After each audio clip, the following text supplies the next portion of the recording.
So yeah, up here in Michigan, we finally got our snow. It's here. And so I wanted to talk to you tonight. I was swinging through town here. I was out, I might have drywall dust. I was sanding at a rental. And I wanted to take a minute to talk to you. Hopefully I'm not too white up. About weather conditions and what, with workers and whatnot, right? I've had many years of this. I've stressed many years about this too. Let me get you set up. So unprofessional. So unprofessional. So if anybody jumps on to let me know if audio is good, because I know the Wi-Fi here, they're improving it. We're actually getting fiber optics now, but we're still kind of a little bit primitive. We got pretty decent, but it's not too bad. So anyways, I'm going to pull up a picture I got from Cap today. And, it made me think. It made me think right away about why you sometimes... it took me a long time to understand and realize that sometimes with the weather, you just can't fight. You just can't fight Mother Nature. And so I had a video that I edited. I didn't finish it yet. I was going to put up for you guys tonight, but I thought, you know what? I'm going to give you guys a little special treat. I'm going to do a live. I jump on here. The weather conditions, like I said, have changed. I'm going to see if I can get into my email and find this picture so I can put it up for you. Eventually, what I like to do is I like to get a TV or something so I could just have it. The green screen, blah, blah, blah. I'm not real tech savvy. I just like things to kind of be there and work. You know what I mean? And like right now, this is all real. This is not a fake background. You can see me. But also, if you guys want, it's hard. I got the camera a different way. I will jump on the other phone here and I'll look at your comments. If you guys have any comments or questions or anything up and above. I know I get stuff all the time. When you can do a live stream, I'd like to ask some questions, blah, blah, blah. I probably should do a little more heads up. Anyways, one of the guys today ended up putting the van in the ditch. Yep. And so I'm going to see if I can find the picture of it, if I can pull it up on the other phone here so I can show it to you. I had a real hard time. If you're just starting out, even if you're a mid-age veteran like myself, or even an older veteran, sometimes it's hard to get through our heads that you have to work kind of smartly. So don't, work smart, don't work hard, work smart. Am I saying that right? I'm not saying that right. But the thing is that you can't fight Mother Nature. So like today, right? Here's a perfect example. Today is we had one at Halloween. It was a real rogue winter storm we had. But this is kind of our first, now we're into winter. And so what it was is I found out when you get the first snowfall, when you get the first change of the season, at least with winter anyways, road conditions changing, you always gotta, you gotta slow down. So what I always would like to do is I always huddle the guys, right? I always try to keep the guys close to the beehive, right? Don't let them travel out.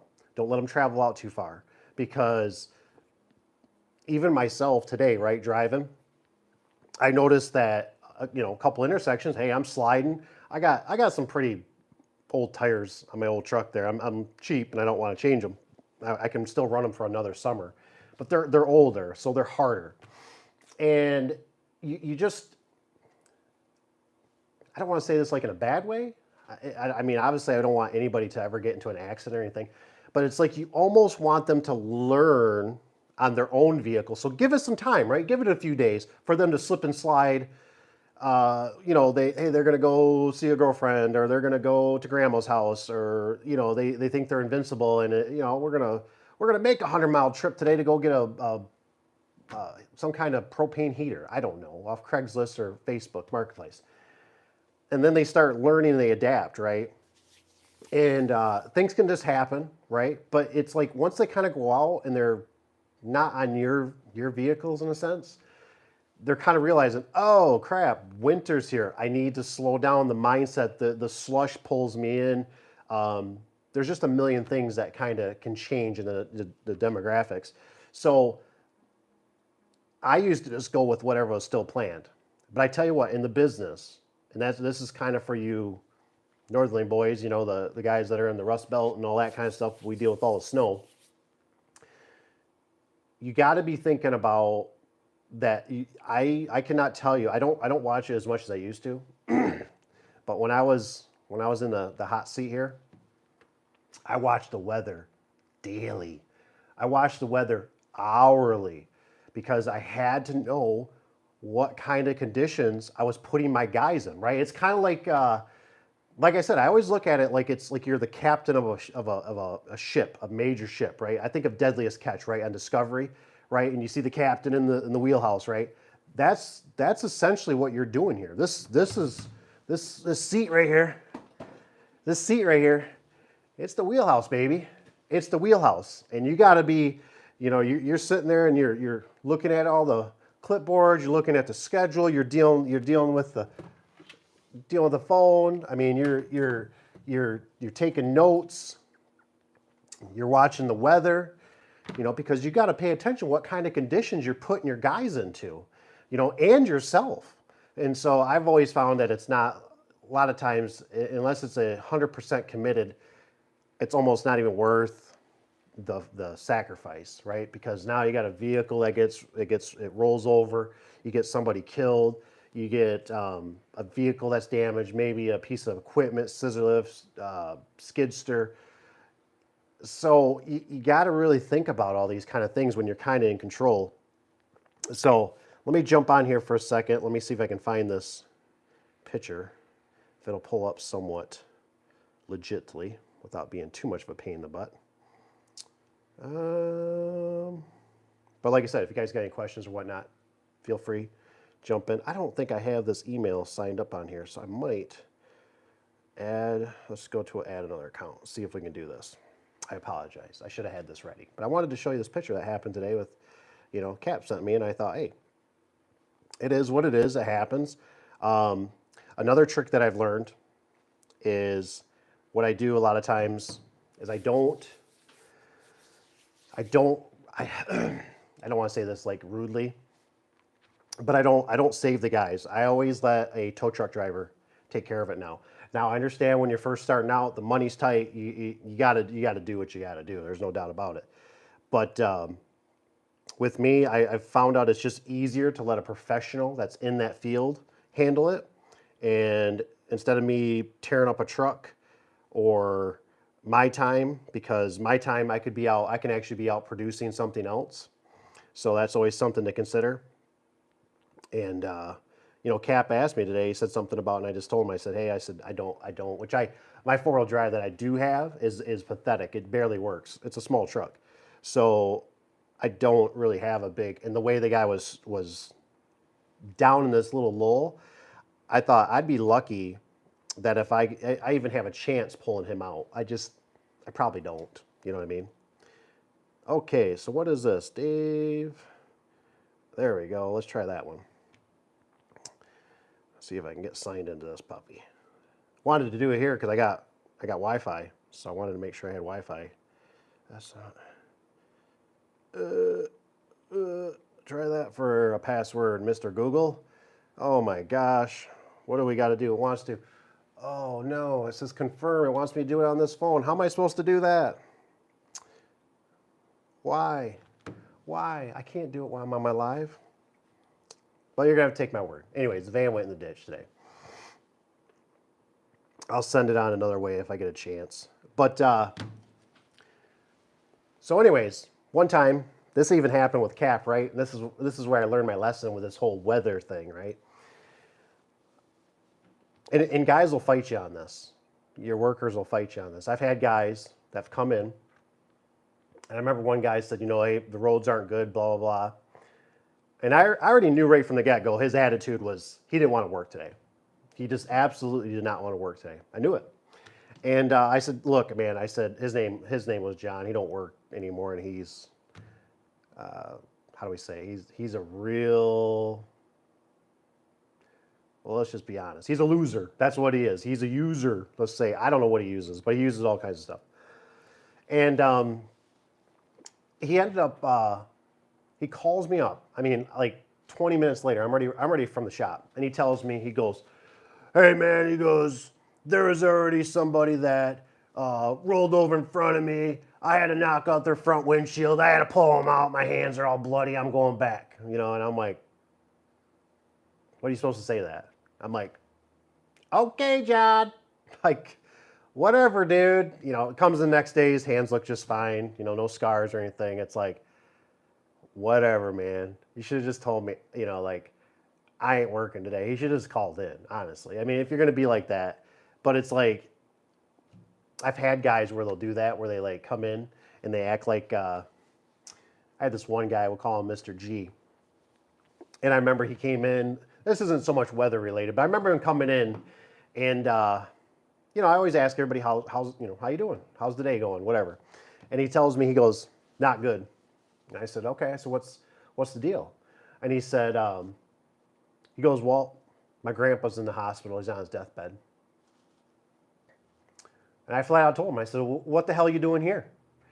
And he looked at me like he didn't expect that reaction. And he goes, well, I thought, you know, and I said, Mr. G, I said, you got a phone. I said, you could have called me and texted me. And I said, I would tell you. And I told him, I said, get out of here.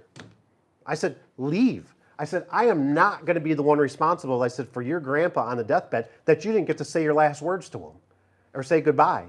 I said, no. I said, bye. Have a nice day. Well, what were we supposed to get done today? Don't worry about it. That's why I'm the captain. That's why I'm in charge. That's my responsibility, not yours. See ya. Don't worry about it. Let me know when you come back. Hopefully you can come back next day or 2 or 3.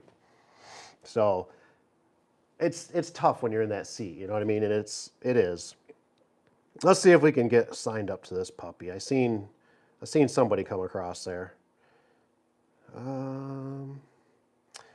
found out this seems to be the best way. If we do D, affordable door and gate, there we are. Hopefully the volume's down. And it was cranked. And there we are. We're live. All right, let's see what we got. Oh, Mr. Richard B, it's always good to have you in the house. Cold and snowy and rainy today. Nice shirt. I don't know what my... it looks like, obviously, because I'm not using the better camera. I don't know what this one has on the back of it. What's this one has? So I think this is I work hard because millions of people depend on me. Something like that. I bought these a long time ago for kind of like a joke. I thought it was kind of funny at the time. You know what I mean? I don't even really like... I won't wear them to customers and stuff like that anymore because I've kind of turned like... I don't know how to say it. Like, I just don't even want to deal with the headache. You know what I mean? The political part of it. You know what I mean? Because not all the time, but most of the time, people are not that wise, and they just they always got something. You know what I mean? And it's like I'm not here to change your mind. You know, I'm here to give you insight, intel, a look, which I appreciate. There was a guy today that commented on the video, and he says, "Hey man," he says, "I really appreciate the videos." He's coming from HVAC, and he's going to go into the garage door business.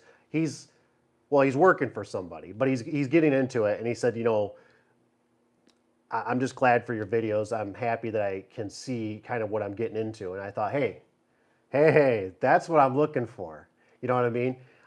I'm not here to change it. Hey, you're a Genie person, you're LiftMaster, you're Linear, whatever. I don't care what you are. You know what I mean? Everything's got its own fit, right? And always the big thing is if it works for you, great. I am not going to fight you on it. If LiftMaster, you have 0 callbacks or have hardly any callbacks, or that's awesome. That's great. Keep using them. You know what I mean? It's just, I like to tell people in the business, and I think it's great because you get to kind of see both sides. You get to see kind of how like a worker side of it a little bit, and you get to see a business owner side of it.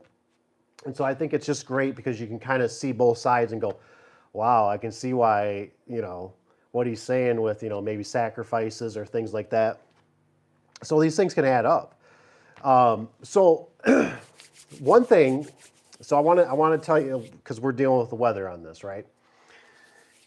I don't want to get too far off track on it. And like I said, if you got any comments or something about the weather and all that, like Mr. Rich did there, that's awesome. But so I remember it was probably about this time of the year, roughly, in a sense. We just started getting our snow, right? We had a little bit more than we do right now. We probably had close to a foot. And this was one of those things I went against the rules of gravity. And I remember I sent Cap, and I took the job, which was the worst part. I took the job over the phone. And I'm like, oh yeah. I was like, we can do that 16 by 7 non-insulated for like 720 installed, not a problem. Where you at? Oh, I'm in Baldwin. And I'm like, oh, that's fine, which is like an hour plus one way. And I got hunting property close to that area, right? And I thought, oh, I know roughly where that's at. I didn't realize how big it was, though, like how far more north it went. So I sent Cap up there, right? And he follows the GPS back across the lake, across the pond, uphill both ways. He gets stuck in a lull. And I really need to do a video where I got the pictures and stuff, because I got pictures. And I remember he calls me up and he's like, hey, he goes, the problem is, he goes, I'm stuck. And I thought to myself, oh, I thought, Dave to the rescue. I'll come save you, buddy. And I think that was a really good learning. It's kind of one of those things like in life, you don't stop doing things until you kind of get kicked in the teeth so many times or kicked in the butt. So I remember I had, I think it was like around an 86, 87 Chevy. Had the 350 in her. Might have been a 305. I really don't know what motor was in it for sure. But it had a V8 in her.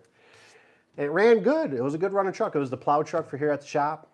And I decided, I was like, I'm going to take that truck up there. 4-wheel drive, everything works on it pretty good, And I get probably about 3/4 of the way up there. And that truck all of a sudden, she kind of does this like, and I'm like, almost like running out of gas feel. And all of a sudden it just shuts off. And I'm like, what's going on? So I'm panicking, right? I'm on a 2-lane road. I coast into somebody's driveway, and their driveway is a long driveway. So I'm sitting at the end, just parked there, and I'm like, well, this is embarrassing. Like, I don't, somebody's gonna come out and be like, what are you doing blocking my driveway or something, Well, anyways, I turn the key, the truck, boom, fires right back up. And I'm like, huh, that's weird. I got a full tank of gas. This truck has never done this before. It must just be a fluke, right? Probably a little water in the gas line or something. It was just a fluke. And I remember I said, I asked myself, should I turn around and call a tow truck, or should I keep going? And I thought, well, I'm 3/4 of the way up there. The truck has never let me down. I'll just keep going. I'll just keep going. So I cruise the rest of the way up there, right? I see Cap. He's actually walking, he's walking probably at least a half a mile or so from the vehicle, because that's the only way you can get cell service. I find him on the 2-track, basically. He's doing the walk of shame. Man, I screwed up. He says, I really, embarrassed about this. I should have looked over the hill. And I'm like, things happen. Hop in the back. And because I actually brung my daughter with me. So we cruise back there, right? And as soon as we get back down there, we start hooking up to it. We go to tug. The first tug on that truck, boom, truck shuts off. Oh, well, this is odd. How the heck did this happen? So I'm like, well, that's not good, because now we got a van stuck, and now we got my truck stuck. This ain't good, because this ain't going to be cheap either. Now we got 2 vehicles we got to get towed. Kind of the long story short, I cranked on that truck. All of a sudden, that truck get fired up for 1 second, right? And went kaboom! Blew 2 new mufflers. I had dual exhaust on there. I had mufflers, probably been on there about 2 or 3 months. I blew them up. Bow! They expanded. They split. Cap looks under there. Holy crap, man. He says, you blew your mufflers. I said, no way. I said, I thought I just blew up the motor. Anyways, crank again. Truck won't start. Call a tow truck. Tow truck comes, gets us out of this whole mess. I'm just beat up. We spent hours there, probably 3 or 4 hours, working on the truck, trying to get his out. Tow trucks had a hard time getting us out. But the point is, sometimes it's better to, I should have just called for service. I should have called. I should have got the van towed out of there for $100 and some, right? Even got it towed back into town, which would have been maybe $300-400. But now I, spent my time up there. I endangered myself. I almost kind of, in a sense, wasted Cap's time, because he was waiting on me to show up. I blew up my mufflers, so there was, $300-400. to go back to exhaust shop. So you see what I'm saying? So sometimes you gotta slow down. Another thing, which I truly believe, and you guys can let me know. I'd love to see comments on this, honestly. You gotta remember that when you Cap had an idea, right? It's not a bad idea, right? He wanted to call the insurance company. I'm a big believer, and I'm just telling you this for knowledge for younger guys. The insurance company, they're not out there to help you. They are out there to take your money. And so with the idea of, hey, calling them and maybe we have free tow service and that, and you have to realize that what kind of service are you going to get when it's coming out of somebody else's pocket? You know what I'm saying? And then who's to say, because you know this stuff is linked, right?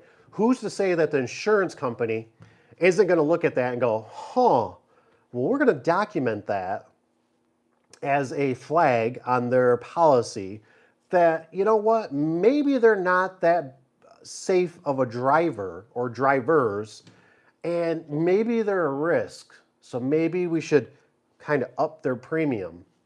It can happen. It can happen. Some of you guys maybe know, young bucks, maybe not. You know, you got to remember years ago, right? When I had my old house, I remember I had a point, I was running the business. I got divorced. I remember laying in bed. It's embarrassed to say, but I was literally crying. And I said, I didn't know what I was going to pay. I didn't know if I was going to pay my taxes or I was going to pay my insurance. And I said, well, if I don't pay my taxes, they're going to take the house. So I better pay my taxes until I get enough money to pay for insurance. So I called my insurance. Granted, you're not supposed to do that. And I canceled it. And so what I did is I went to redo it about 3 months later or something like that. I called them back. I said, hey, I need to turn my insurance back on. You know, I had the money. I worked some extra hours. I did some extra jobs, whatever the scenario was. I lost an income, though, in the divorce. And so I remember I ended up, for whatever reason, they sent an adjuster out or whatever, right? And I remember it turns into all of a sudden that they come back and they call me or whatever, or send me a letter. I can't remember how they did it. But they told me basically, they said, oh, yeah, we're not going to insure your house. And I said, huh? They said, yeah, your roof don't look like it's in the best of shape. Huh? You've been insuring it for 3-4 years with the same roof. And because now that I canceled the policy and now I turn on the policy, now I got to get a new roof? So guess what Uncle Dave had to do? Uncle Dave had to get some of his friends and family. We had to do a new roof. So there was, $10,000, $20,000. That sucked. I had to put a new roof on so we get the place insured. So you see how these things can kind of, I'm kind of probably getting at. You guys have probably been around this a little bit. So not fun. Not fun. So that's why I don't look at like, and who's to say you're not going to wait hours waiting for the insurance company because you're not their prior. You're not making them money. You're costing them money. You know what I mean? So who knows if you're going to wait for them to, what kind of service, we're going to get you AAA. Well, AAA is like 6 hours away, their location from where, we can get to you, in 3 days. You know what works the best? Call a small business. Call a small business and they're probably going to take care of you. You're going to have to spend, maybe $100, $200, whatever, to get the vehicle towed out or whatever. But you're supporting another small business.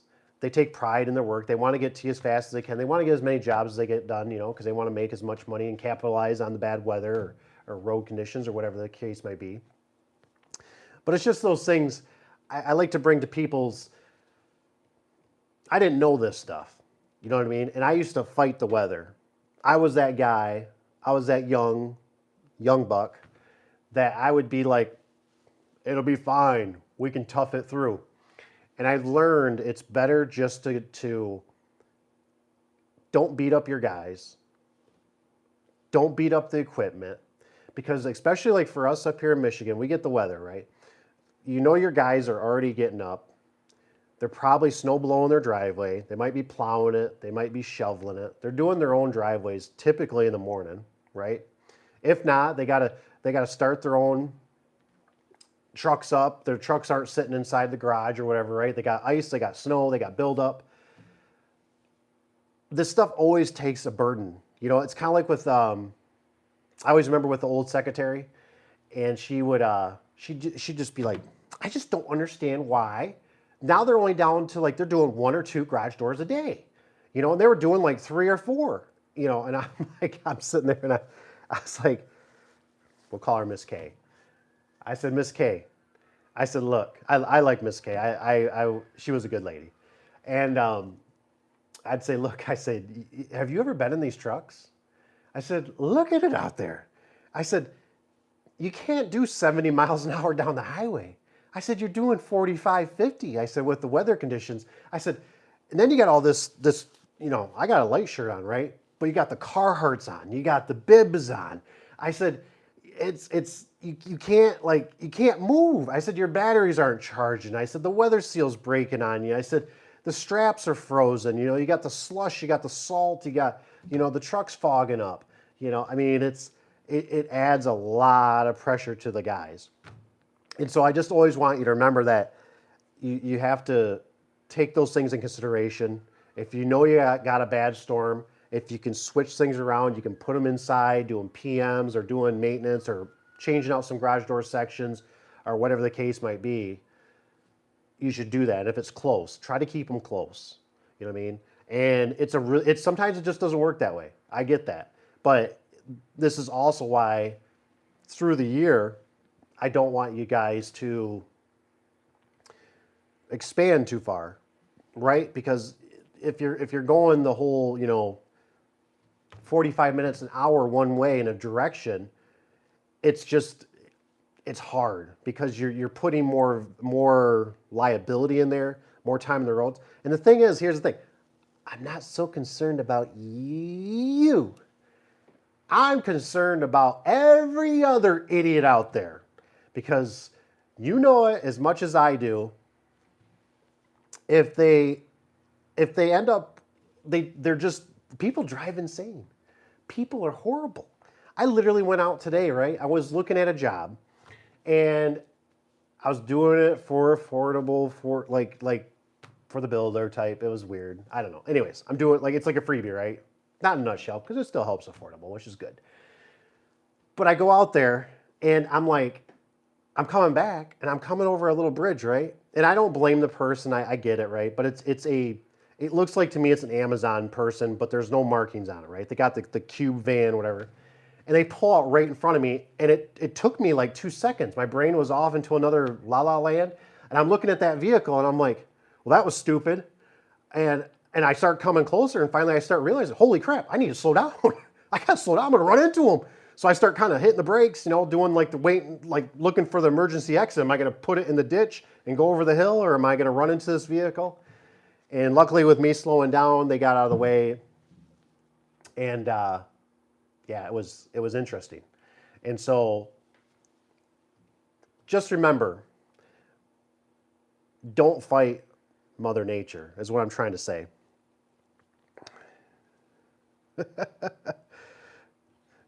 I see, what's her name on here? What's insurance is highway robbery, health vehicles you name. You don't have it, you need it. Yep, that's kind of how it goes. Interesting story for some of you younger guys. I was just talking to my dad about this. And you guys might know this, you might not, but you know how it is? Like, I like when other people talk about it, because I look at it like, I don't feel like I'm so crazy. But I had a wave runner accident years ago when I was younger. And this is insurance related a little bit. I remember I was riding my dad's wave runner. And his wave runner was pretty slow. They were Yamahas. And I remember I was doing donuts because his were so slow. I had Sea-Doo, right? Mine was a Sea-Doo. I like my Sea-Doos. They were fast, zippy. And so I was sitting out there doing some donuts on his, right? And I remember I slipped off. I slipped right off. Man, my feet went right underneath me or whatever. And the way I went down, I cracked my head right on the where you're kind of where the guard is, where you keep your feet in from slipping off the side. And I remember when I hit it, wow, man, I hit it. I went right down in the water. The water wasn't real deep. It was 3-4 feet deep, kind of where I was at.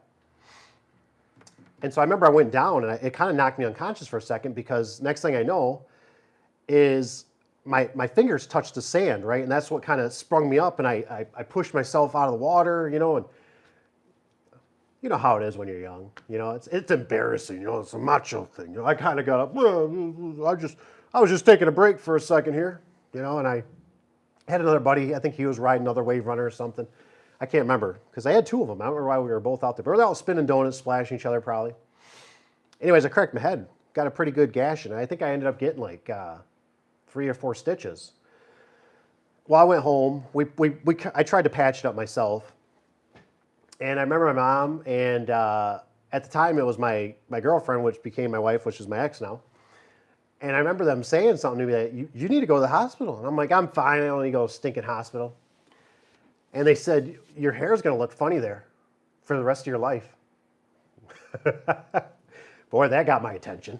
Well, I don't want my hair looking funny for the rest of my life if I could fix it. So I went to the hospital. I got a few staples put in my head. Next Monday or something, whatever, you know, comes around, because it probably happened on a Saturday or whatever. I go into work, and I'm talking to one of my associates or one of my colleagues I work with, you know, and he says, oh, what happened? You know, and I said, oh man, I said, I fell off a wave runner. And I said, I gotta fill out the paperwork so insurance pays for it. And the first thing he tells me, he goes, you don't tell him that. I said, what are you talking about? He goes, oh, no. He goes, you tell him you were riding a bike and you hit a rock and you fell off. And I'm like, what are you talking about? Must be a bad accident. There's a lot of ambulance and stuff going by the shop. Feel sorry for them, man. Hope they don't get in an accident. And that'd be a real bummer. But I said, what do you mean? He goes, here's the thing. He goes, you can't insure a bike, a pedaling bike. I'm sure you can if you try really hard. He goes, but if you're on a pedaling bike, not a motorcycle, he says, you can't insure that. They're going to have to cover that. He goes, but he says, if you tell them you're on a wave runner and they ask whose wave runner it was, and you say it's your dad's, oh, well, that's your dad's. Your dad should have insurance. And he goes, I'm sure you're not going to sue your dad, are you? And I said, no, I'm not going to sue my dad. And he goes, that's what I'm saying. So sure enough, right? I mean, you want to be honest? I went in there, they asked me what happened. I said, oh, I was riding a pedaling bike. I hit a rock. I went over the handlebars. Okay. You know, whatever, I had to pay a little deductible maybe or something, whatever, right? But they basically covered the hospital visit and that. So it's just one of those things. I want you guys to be aware that you got to use your noggin sometimes on this stuff. It's really sad that this stuff happens. Becca, what are you doing? Do you a solid? I don't know. Might cost you some money. Superjet. Rich, what are you talking about, Superjet? What kind of brand? I didn't have no Superjet. I had the Ski-Doo.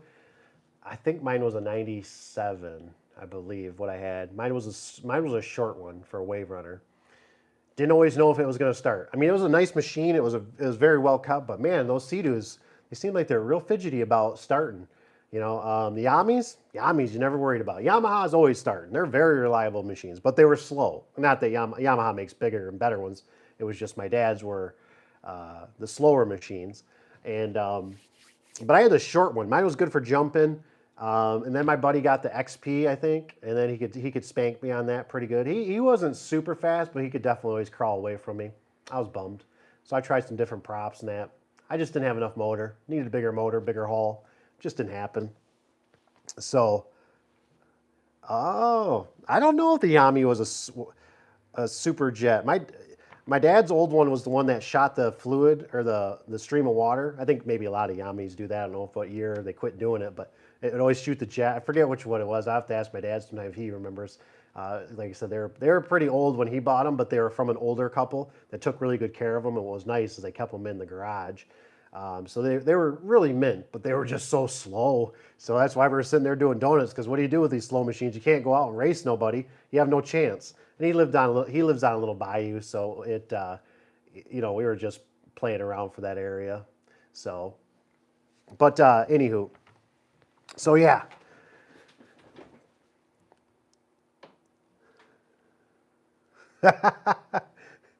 Oh, hey man, I see Mr. Sky Overhead. Cheers. Hey, Mr. Sky Overhead, I see you got a wrench. That's pretty cool. So it must be you to stay as the mechanic, the moderator. That's pretty cool. So who else? Anybody else got the weather happening in their area? I mean, has anybody got snow? I mean, I'm assuming what Richard said. He said earlier, he said cold and snowy. So Rich, I can't remember where you're at. I can't remember if you're in Wisconsin. I can't remember. I'm pretty sure Mr. Sky Overhead, he doesn't. I think he's down somewhere where it's warm. I forget if it's like Texas. Oh, man.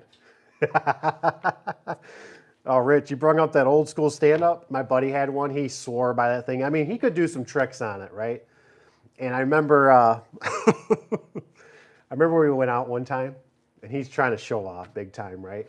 I remember he yanked so hard, the handle, whoo, the handle went with the, didn't go with the machine. It went separate, and he went another way. Next thing I see him holding the machine, and I'm like, what happened?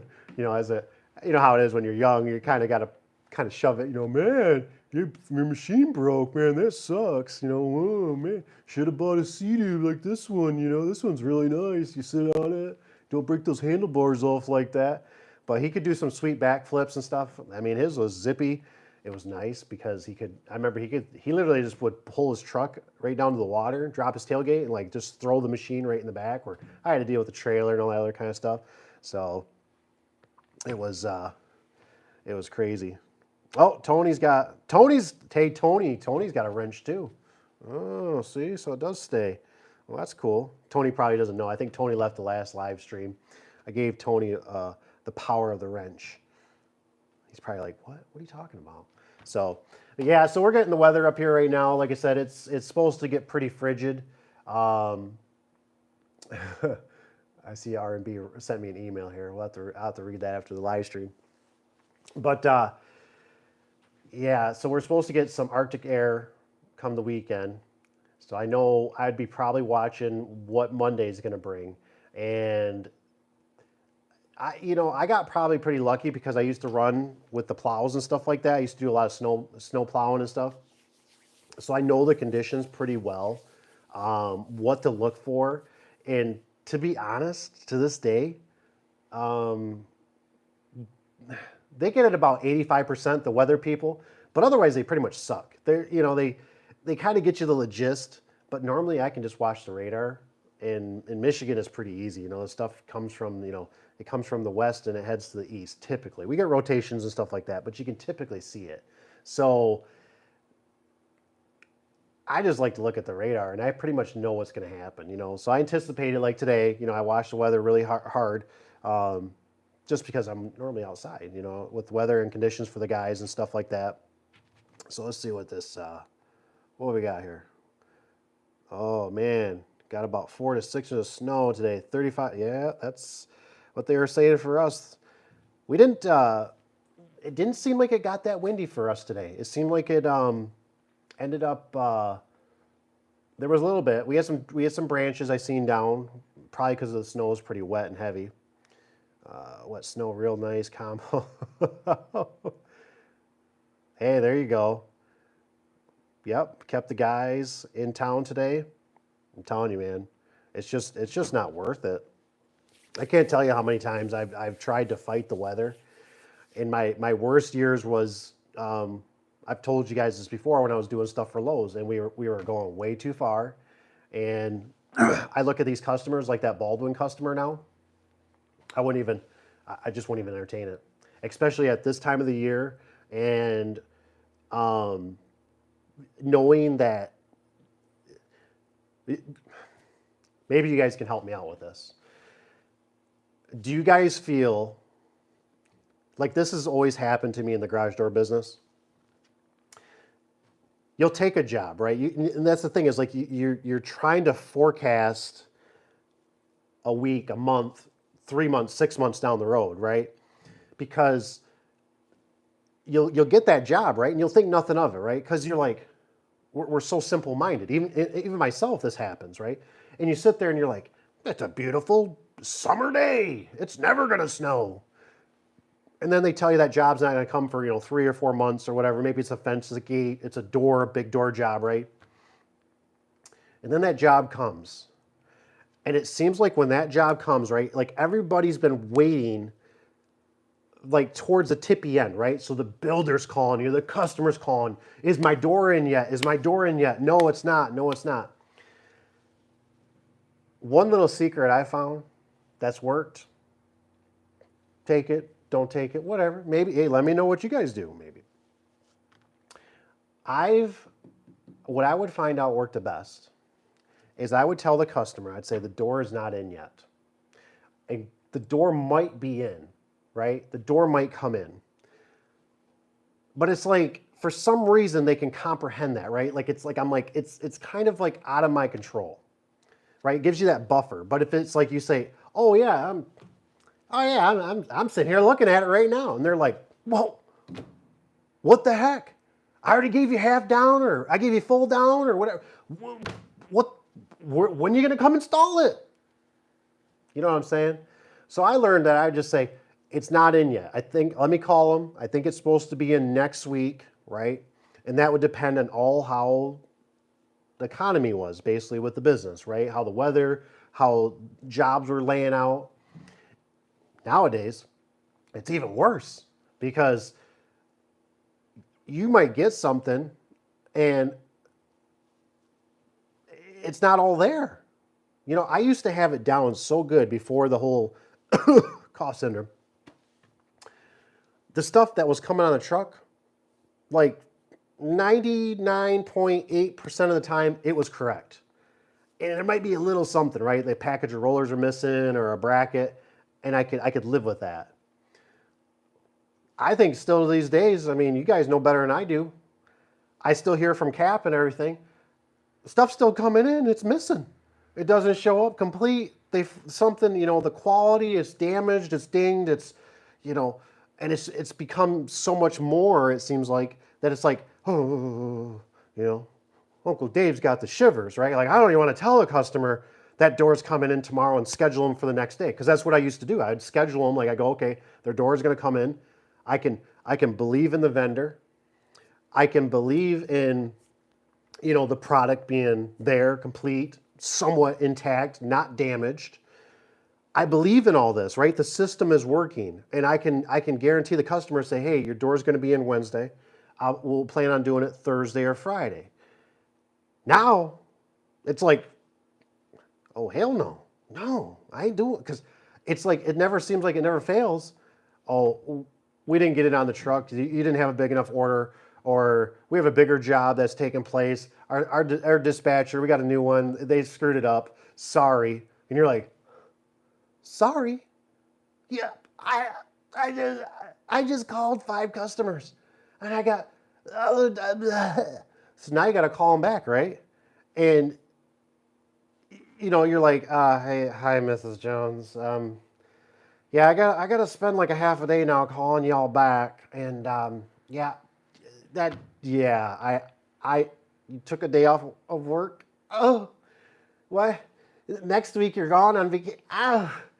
It just seems like it never ends, and so it's like now I wouldn't even. I'd play it. The stuff has to come in, and almost push it out a week or so, just because you need to make sure the product comes in. You got time, a day or two, to evaluate it, make sure it's all there, it's not damaged. You go around, you light up a cigarette, you smoke around it a few times, right? You look at it a few times, you chew some gum, you go out there, eat a peanut butter and jelly sandwich and kind of meditate over it. You feel it, you rub it, you kiss it, you listen to it. Okay, it's all here, guys. This job can be done 100%. Make sure you take an extra piece of weather seal just in case you break it. You know what I mean? So, I don't know. Welcome. What is this? Evening, fellas. Hey, Mr. Justin. It's always good to see. Pass the buck. Oh, yeah. Good evening, yes. So, what is, oh, I don't know if I read this. I traveled to in Tahoe, company truck, four-wheel drive. Ooh, four-wheel drive this week. You know what they say, you get that four-wheel drive stuck, man, it's stuck. You'll, we had, we get a spot over here, we got a field next to the shop. I don't know what was in my brain, but I had the fully loaded Ford, the F-250, 6.4 garbage motor, diesel, and I had my insert back in the day, right? So that was in there, four-door. It was a 6.5 foot box. And I went cutting across that field. I tell you what, we had some rains and it made it into mush, and that truck went, and it sunk right down in that thing. And I tell you what, luckily at the time, a good friend of mine down the road, he had a loader. We went down there, I grabbed it, hooked a chain to it, got it out of there. Went across that field months later, right? This is when now I got the Raptor, right? The Raptor shouldn't get stuck, right? The Raptor is made for the desert and for everything else. It's invincible. It's got bigger tires on it. I went across that darn field again, whoop, sunk right down. Like I said, it's grass, it looks fine, but there's a couple soft spots in that thing. And that time I decided I'm getting a tow truck. So I remember I was so irritated because it was one of those things that you know how it goes, guys. You got a bunch of service calls. I'm busy as snot. I got no time for this. Truck sank. I jumped into another service vehicle. I remember at the time I went home. I'm like eating a sandwich, yelling at the wife. Can't believe this. You know. And I remember I ended up waiting for the tow truck. He told me he was going to call me. Showed up, real good dude. Got me pulled out. But man, I tell you what, some of the things with that, like I said, rain, the snow, you gotta slow down with that stuff. I really wish I could pull that picture up for you. I wanted to pull that picture. Maybe I'll do another one or something. I can't splice it into a live that I know of. Can't edit it like that. Maybe I can. So, but anywho, I went by. I was cruising down the road today, and I tell you what, I'm telling you guys, man, those businesses are looking empty. The one that got me today was the tire shop. Not one car in the tire shop. And I thought, on the first snowfall, man, I used to work at Discount Tire. And I tell you what, when we had the first snowfall, you just got people pouring in there, right? I need new tires. And you're sitting there, you're looking at their car, and you look at the tires, and you go, yeah, you needed tires 3 months ago. And you've been riding on balds. But now that it's slippery out, and I thought, wow, that to me tells me the economy does not look that good. You know what I mean? Especially with the tire shop being just, I couldn't believe it. I thought people they didn't got the money, man. Like, they're not spending like they normally used to. They're saving right now. So I know some of you guys were telling me, like, with the Lowe's, it's empty. And I still, like I said, a lot of other shops just, I don't know, man. It's just nuts out there. It's kind of like a ghost town. It's really crazy. So let's see here. Yeah, I was to say springs, brake. Tanner. Maybe it's just a Ford thing where they should see. Oh man, that's funny. Honestly, I don't think I've. Maybe I just didn't think the Chevys had the guts, or maybe I was a little more wise. But I don't think I've had. I do remember one time in the shop here, crossing the field. This was with the 87, right? And I remember I went down in the ditch, right? Well, I didn't want to go any farther in the ditch. And, with an old truck, the e-brake and stuff like that don't work anymore. And luckily I had my oldest, at the time she was probably only 7, 8 maybe. And I didn't have the hubs locked, so I couldn't back out of the ditch. I went down and I thought, well, I'll go through it or something, but I thought, no, it's too, I don't want to tear the front end up of the truck. Well, I wanted to back up. Now I can't back up, right? Because the back end's up. So I told my 7-year-old, I said, hey, Dad needs you to come over here. And I said, put your foot on the brake really hard. And she's holding the wheel, the wheel's like up here. She's holding it, she's on it, and I'm like, don't let go of the brake. I was like, you'll run over Dad. And I had to go out and had to lock the hubs, and then I got back and everything worked out good. I was safe, but I was happy to have her, but I was also really nervous. I might get ran over. You never know. I like it here. Tony puts on your Easy Tanner. Oh, man. Rich, so come on, guys. I need a little feedback here. I call BS. I call BS on the job reports. I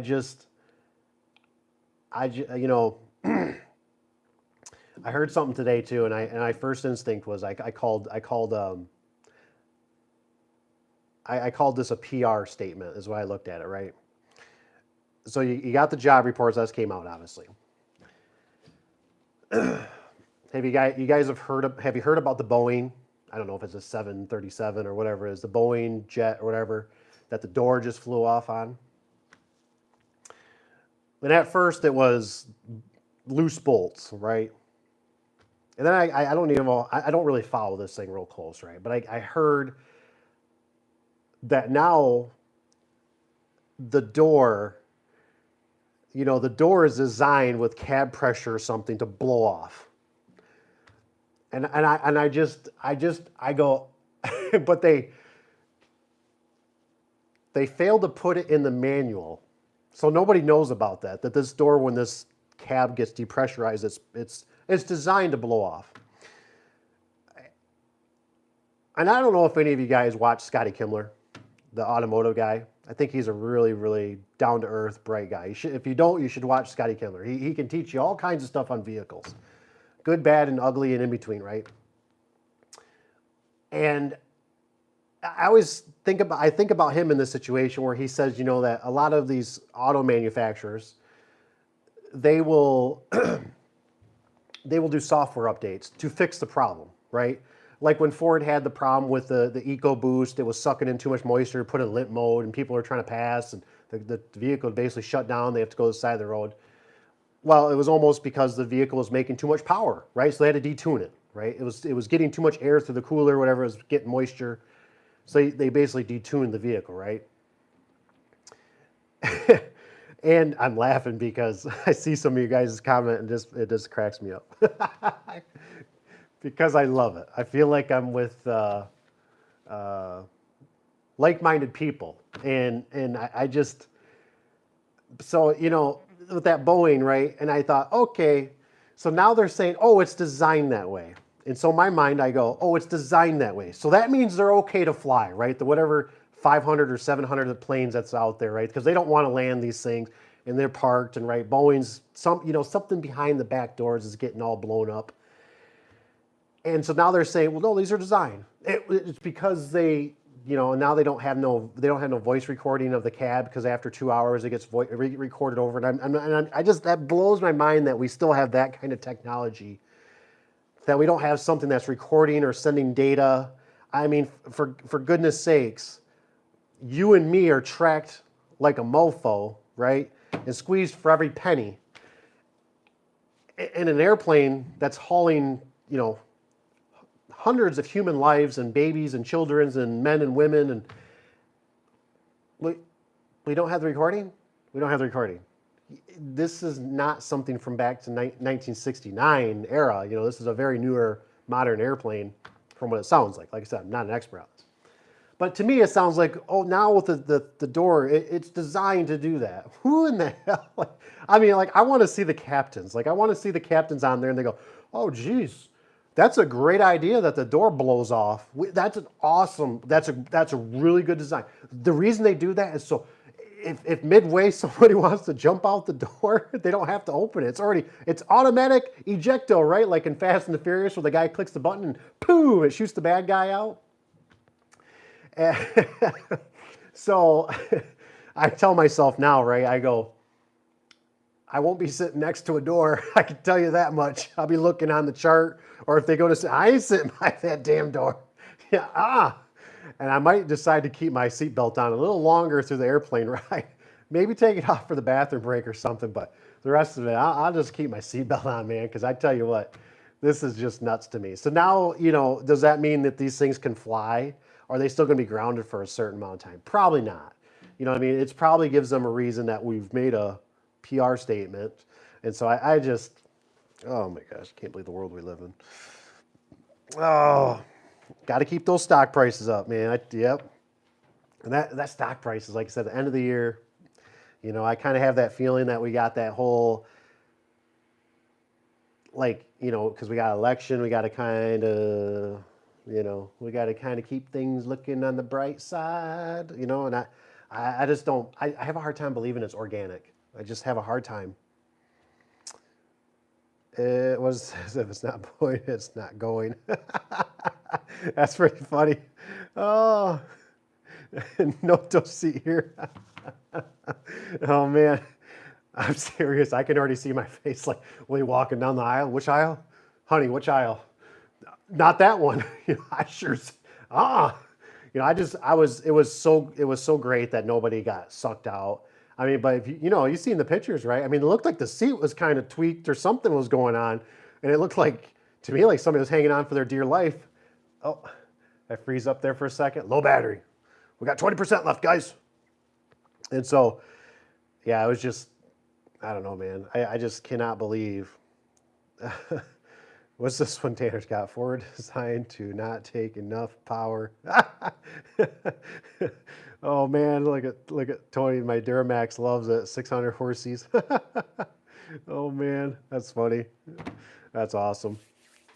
Yeah, so I don't know, guys. Like I said, all we can do is try to keep good spirits. Try to keep some of our money. Try not to let them tax us to death on it, because it seems like it just gets worse and worse. And we gotta band together. Like, I still kind of looking for like that secret. Like we got. I know there's the one club out there, but we gotta have like the good boys club. I know we can text each other and stuff like that, right? But you can't do it in a group. And what's always weird, unless it's like maybe so much on, what is that, Rumble? One people say. But you know how it is, like, like even on this platform, I can say certain things and I can ramp up the algorithm, or there's things I can do that'll lower the algorithm. And even on old Facebook there, you can't, there's only so much you can do and you're going to get shut down. So it's like, we still really don't have the freedom I think we deserve.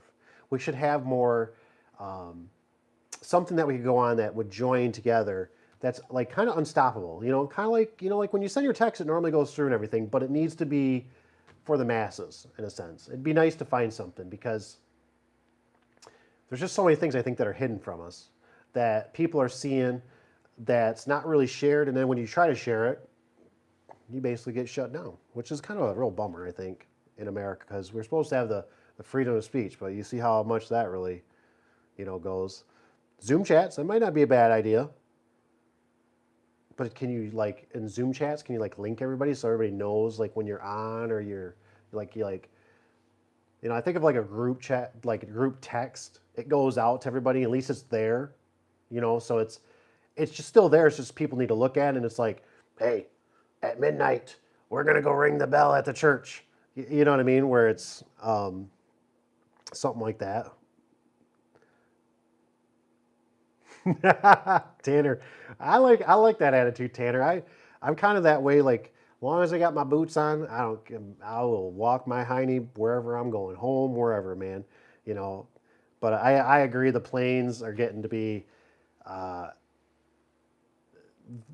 they're convenient, but they definitely have. I've watched a lot more airplane videos, and I've seen a lot more. It's a hard thing, right? They're still safer than cars for the most part, this and that, but I've watched where pilots have taken shortcuts or de-icing and stuff like that.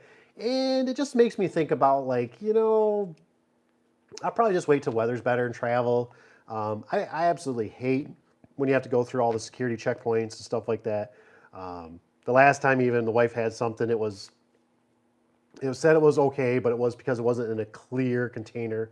They couldn't see it or something. I don't know. So, she had to basically throw it away. It's just, they have like no heart and soul. You know, it's very boom, boom, boom. You know, we do it this, and we had a nice. You know, the flight attendants and everything were super nice. Where the kids got to do stuff, and you know, they got some pins and stuff, and this was quite a few years ago, but it just seems like it's getting worse. The service, you know, I'm sure you guys are seeing it too. It seems like a lot of places you go, the fast food, the help is just getting to be like nobody nobody takes no pride anymore. That's what it feels like to me, anyways. Not to say there isn't some out there, because there is, but it's just majority you go and it's the people are just blah. It's I'm here, I don't want to be here. No, just no pep in their step. It's kind of a real bummer. It could be our fiber carbon fuselage. Yeah, sounds like reminds me of, was it Ocean Gate? That's what I was trying to think of. Ocean Gate, that just blew up a while back ago. Carbon fiber. When you find it, let me know. Droop any day. There you go. Final destination.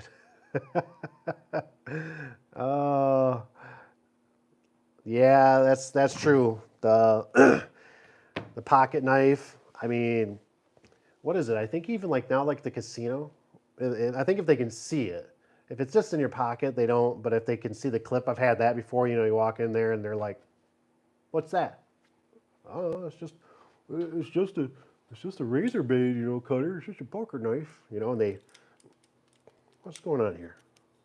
Prompt failures. It's just a little blade, you know. That's too long, you know. So you have to go back to your vehicle. Got to leave your friends or family or whoever and go back to the vehicle, put it back in. So when you come back in, I was a smart ankle one time. I shouldn't have done it. I asked the person. I said, you see my pocket knife? I said, but if I said, you know, I said, the lady didn't even say nothing to me. I said, what if I came in here? I said I had a concealed carry, and I said it's under my shirt and you don't see it. And she just kind of looked at me like, don't even go there. Like, do I need to call security and have you pat down? I'm like, no, I'm not saying. I'm just saying. Is it because you seen it? You seen the clip on the side? That's how I got called out. But you didn't pat me down or anything, and I didn't go through any metal detectors that I know of. You know, so it was just something I kind of was like, eh. So, but anywho, it looks like it's getting pretty snowy out there. I can see on the old cameras. Let's take a look. Oh yeah, it's getting gnarly out there. So probably won't stick around here too much longer. Like I said, I don't want to be stuck in a snowbank. Ah.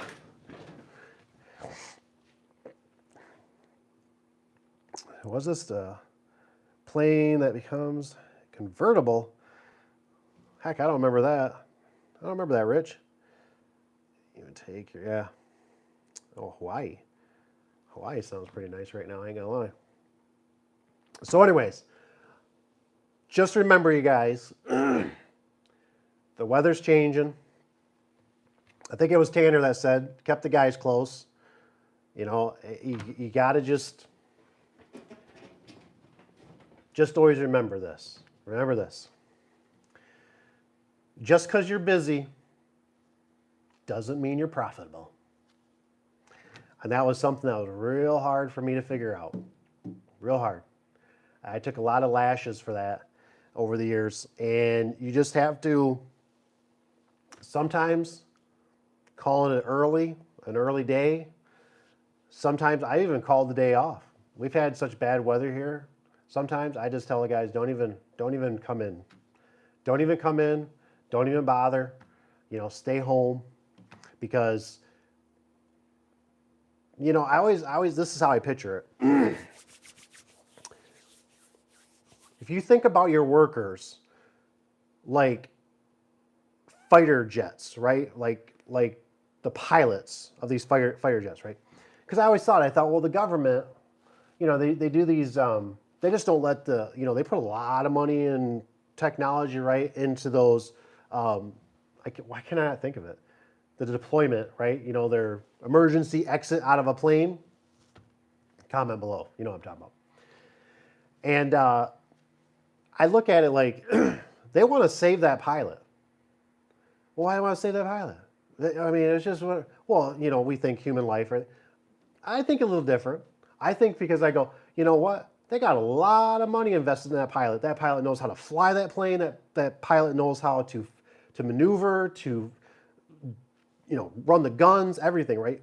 It's cheap, obviously, for America in a sense to build another plane, right? Here you go. But the person that's running it, and that's what you got to think about. Think about the risks that you're bringing for your guys. You don't want to put them in situations where they're going to get stuck. You don't want to put them in situations where they're going to get hurt. You don't want to put them in horrible road conditions that are just totally impossible.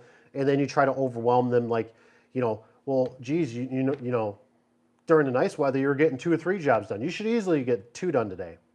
No. Just put it as like one job. Hopefully keep it close. Make sure it's very, very reasonable to do. And set them up for success. And that was hard for me sometimes where it was, and I get it. You got the bills coming. You got this. You got the wolves are crying at the door, howling at the door.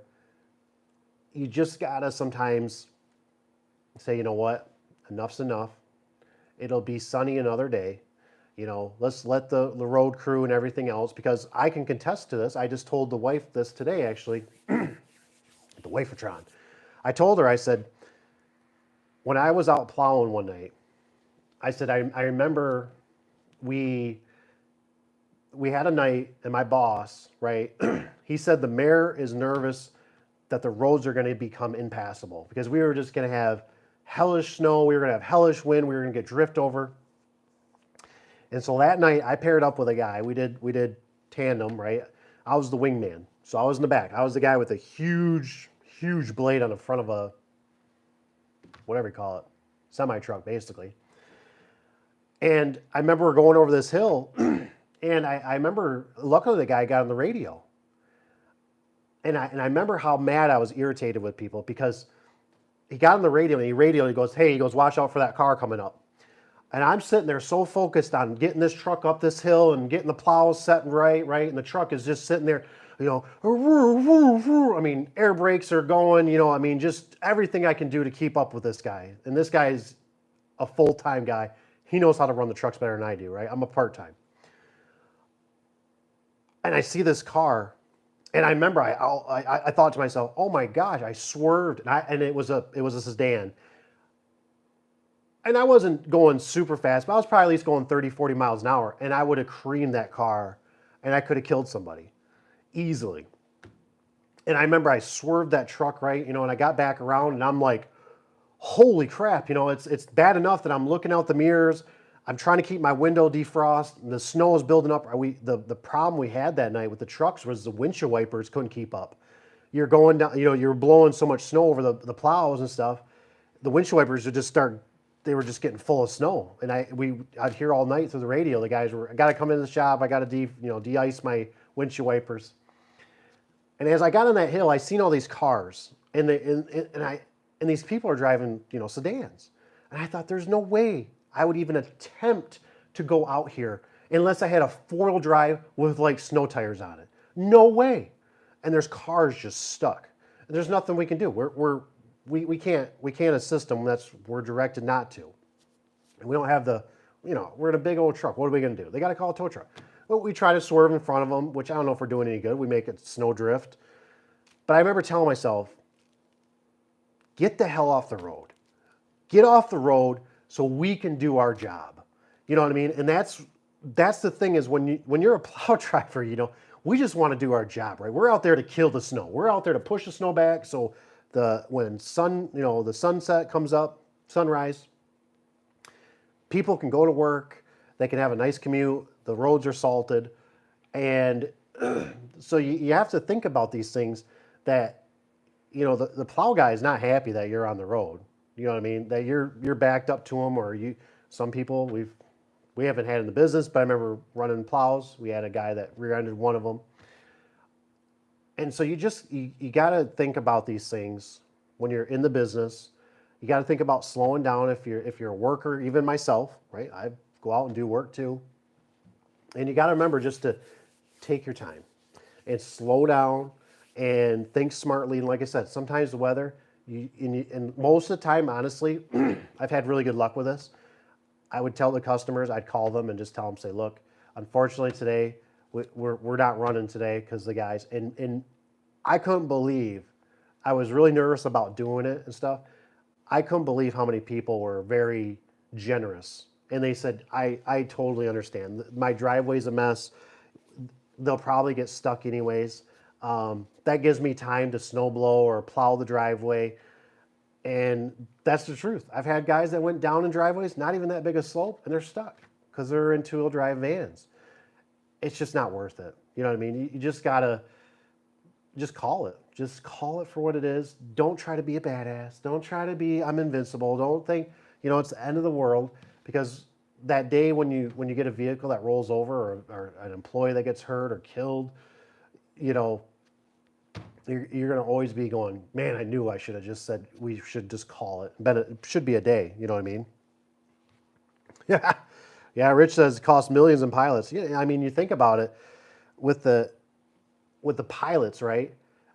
I mean, they got planes just sitting everywhere in a nutshell, right? They got all these people that put planes together. It's that pilot, man. That pilot. Think about the years of training and the classes and the courses and just all those things. And that's what you got when you got workers, or you got yourself. You're important too. Everybody's important. You know what I mean? And that's what you got to be thinking about, is that those guys could be out doing it for you. They obviously might be doing it. They might not even know for themselves. They might just, and I've had guys, I've told you the story with the one guy, right? First snowfall comes, I got him driving, right? Because I'm the secretary. I'm the secretary that day. Bling, bling, bling. Hello, hello, Affordable Door and Gate. How can we help you today? Yes, yes, we'll get you on the schedule. Blah, blah. Oh, yes, that door's coming in. And he's driving. And he's sitting over here talking. He's looking at me, and I'm sitting there kind of like trying to keep my head straight. Like, why is he looking at me? Like, dude, watch the road. And all of a sudden I see that car, and he goes off. And I'm like, dude. And I didn't want to panic him. So I told him, I said, look, I said, just keep going, man. Just keep going. I said, it's fine. He said, he's going in the ditch. I said, he ain't coming back out. And I thought, that car does. We're going to T-bone him. That was the day I told you guys. I got on the phone, got full coverage insurance on it that day. I was like, right with State Farm. I'm like, hello. I'm like, I need full coverage right now. Right now. I don't care what it costs. Because if I roll this truck right now that I got fully paid, it's not much of a truck, but it's paid for. It's a work truck. It's my only, that one was 4-wheel drive. That was a Ford Tanner. That was a Ford Tanner. Another Ford. The F-150. It was a heavy duty though. It was a good truck actually. Had a lot of miles on it. I can't remember what motor it had in it. But I think it had the 5.4. But it wasn't that weird funky one that blew out cylinders or whatever. It was a good, still the Triton, but not that 3-valve crap. But anyways, like I said, the weather conditions. And I think it's just one of those things, unfortunately, unless you listen to people like me on YouTube and you just say, you know what, Uncle Dave's probably right. I just shouldn't really push it that hard because it's going to, you ever feel like it's like blowback? I felt that always a lot in the business. Like the harder you push, the more it's like it blows back in your face. You try to be, you spend the late nights, you get everything prepped and ready, and it's like somebody comes the next day and they just destroy it. Excuse me.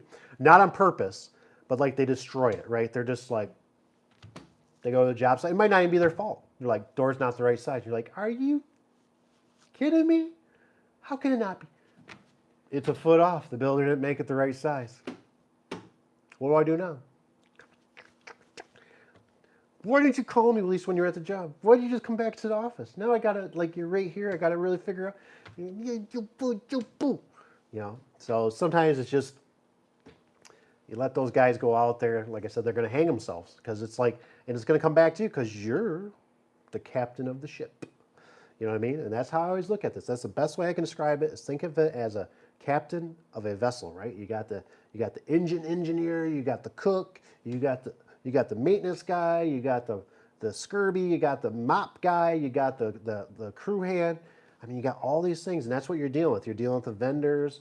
You're dealing with the engines of the vehicles, the maintenance, everything else. You got the paperwork. You got the secretarial, the sales. You got a lot of hats you got to wear. Flying to when those people were stuck out. Ooh, man, 1988 and 89 or 89. Wow, crazy stuff. Crazy stuff. Whoops, I think I jumped off there for just a second. So anywho, I just wanted to jump on here, talk about the weather, you guys. Like I said, good tires always help. Good snow tires. I've been starting to try out the ones with the little peak, the little snowflake peak, whatever. Those do seem to work pretty decent for snow tires. Well, they're not full snow tires. They're still all season, but they're a little bit softer. And Tanner. So a good set of tires, though, can go a long ways, which actually I should check because I think Cap's got new tires. I don't know if he put them on yet. Ford Ranger can't wait. Get one of those 4BT Cummins swapped. Yeah. Camp, man, the Cummins were always good, too.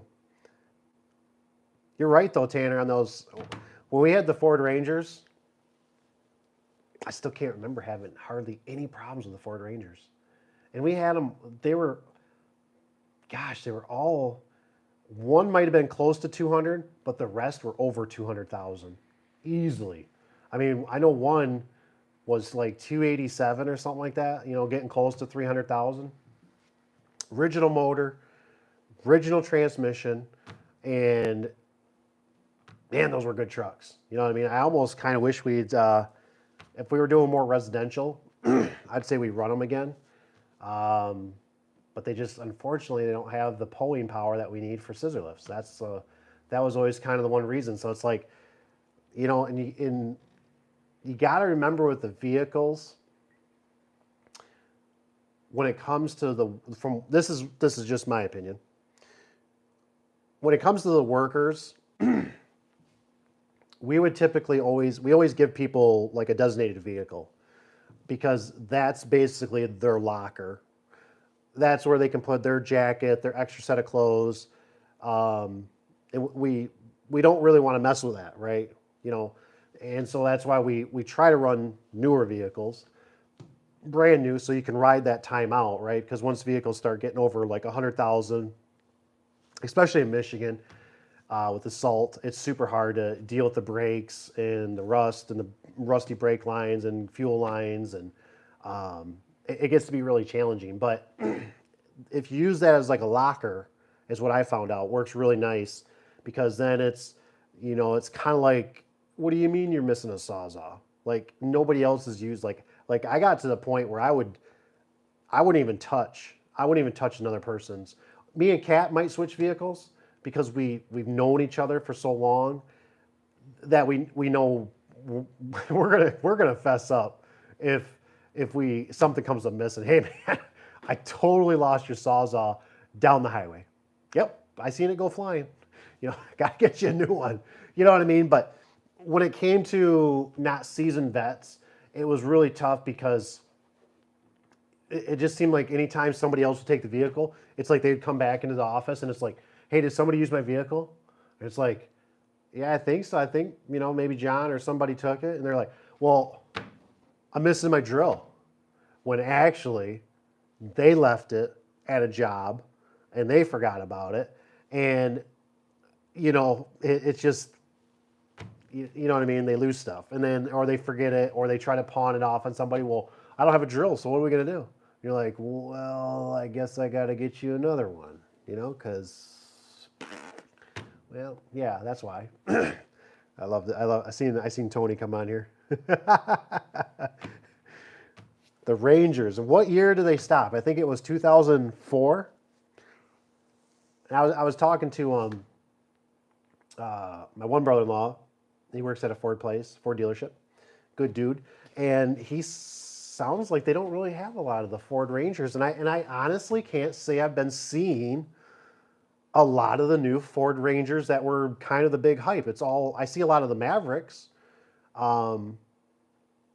which I like the Maverick. I like the idea of a small sedan, low, like, when you kind of, I'm getting older, right? I hate to say that, but I'm getting older.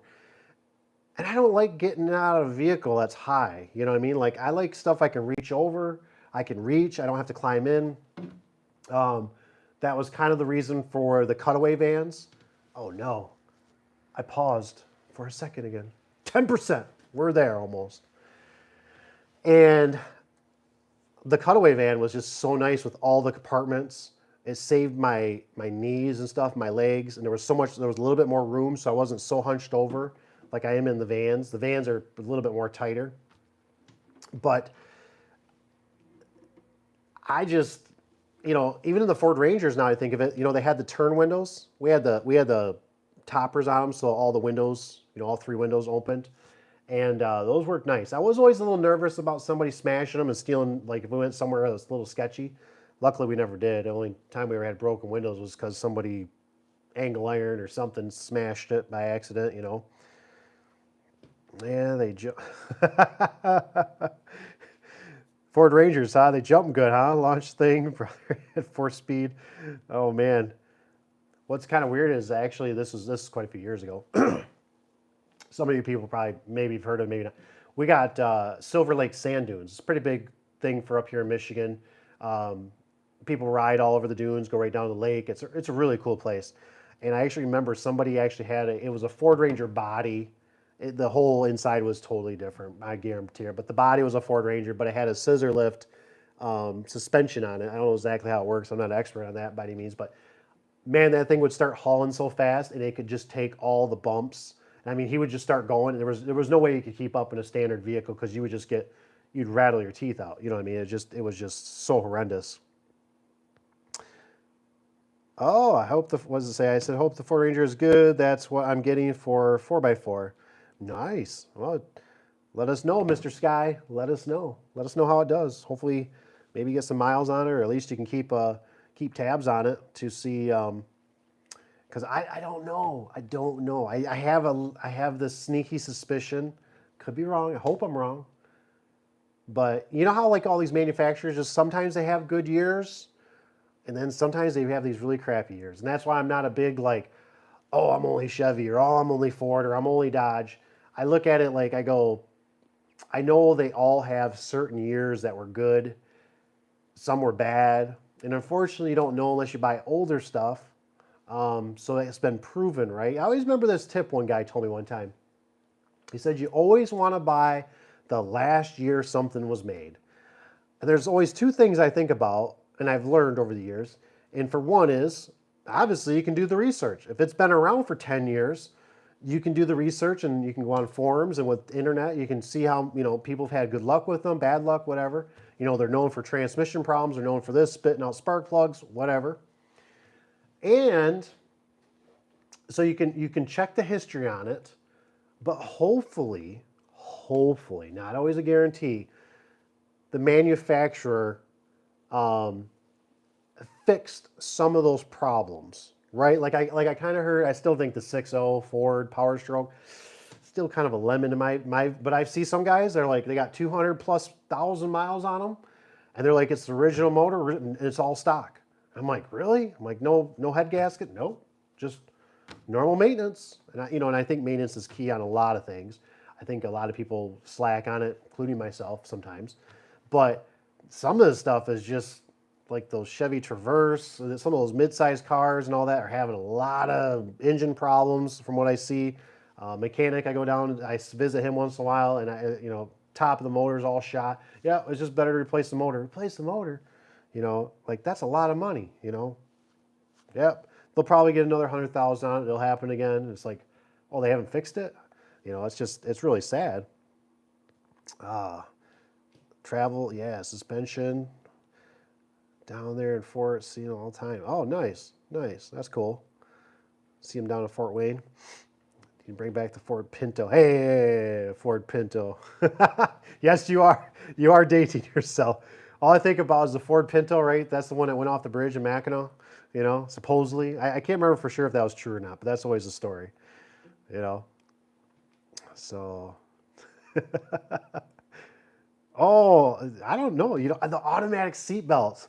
Man, I remember some of the Ford, what did I have? I had a Ford, I guess I've had a lot of Fords. I had the Ford Escort, and that thing always had that little, the seat belt. That was always kind of cool. I don't know why small things, you know. So what, it didn't go out the bridge? Uh, that was always a joke. Maybe it was a joke up here in Michigan. They always said, the Pinto flew off. It seemed like I was watching a documentary on it, and I was like kind of bummed. I was like, that's not true. I was like, I told it. I heard like I think it scooted or something, or the wind shifted it, or they shut it down, but it never flew off. I can't remember. I'm gonna have to go watch YouTube tonight on that, see if there is anything about a vehicle blowing off the Mackinac Bridge now, because now I'm curious. Back when, what was to say, they didn't wear seat belts. Yeah, isn't that crazy? I always think it's weird how now we get forced. Like I look at it like, yeah, I think kids and everything, you got to be responsible. Maybe until you're whatever, up to 18, 21 or something like that. But after that, that's your choice, man. I don't know. That's just how I kind of look at it. Like but I guess it's kind of a gray area too, because now we got the technology, and yeah, I can't say it's good for people to be on their phones and texting and driving. I know it's a distraction. I know it's a distraction for me. You know what I mean? Like I can truly say that. I know it's not safe. You know what I mean? You're not fully, because how many times you pop your head up and you're like, where am I at? What am I doing? Holy crap! There's a car right there. I better slow down a little more.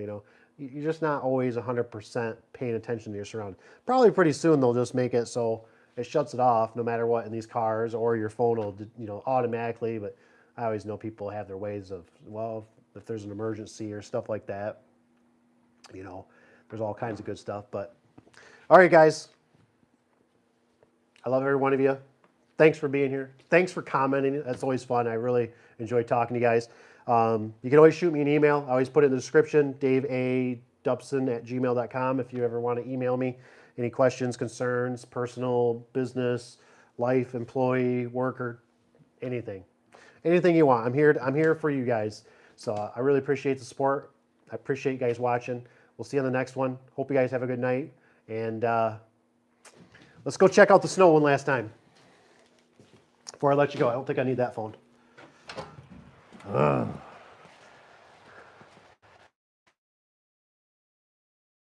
Yeah. So hopefully I don't lose you. Here we are. Good old Michigan. I can hear the slush between the tires. All right, guys. See you later.